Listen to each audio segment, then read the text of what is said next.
সময় লাগবে, সময়ের ব্যাপার, ঠিক আছে?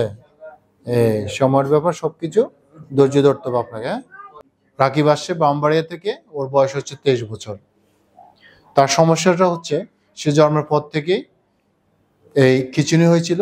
খিঁচুনি হওয়ার পর থেকে তার ধীরে ধীরে তার রগ এবং হাত পা দুইটাই কিন্তু আস্তে আস্তে শক্ত হয়ে গেছিল। শক্ত হওয়ার পর তার মা বিভিন্ন জায়গায় বিভিন্ন ডাক্তার দেখিয়েছিল, কিন্তু কোনো কাজে কোনো ফল পাই নাই।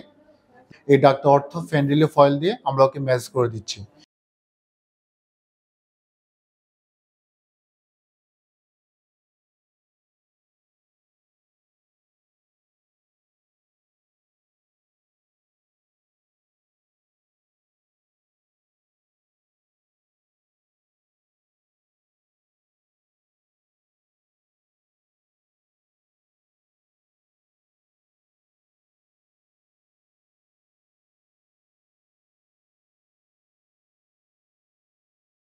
মালিশগুলো করবেন, প্রত্যেকটা রগের মধ্যে মালিশ করবেন।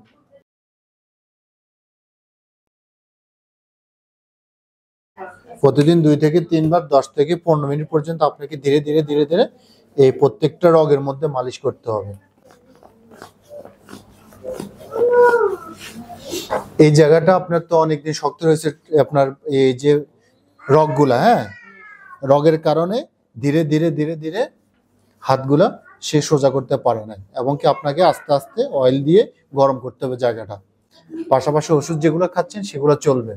অয়েল দিয়ে গরম করলে এখানে আপনার ট্যান্ডন যেগুলো আছে সেই ট্যান্ডনগুলো ধীরে ধীরে ধীরে ধীরে আস্তে আস্তে ছাড়বে, তখন সে হাতটা সোজা করতে পারবে।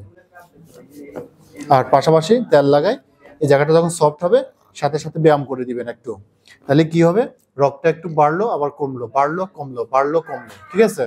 আপনার তো একদিনে 2 দিনে সারবে না, মিনিমাম আপনাকে লং টাইম দেখা যাবে যে 5-6 বছর আপনাকে এই প্রসেসটা করে যেতে হবে আপনাকে, ঠিক আছে?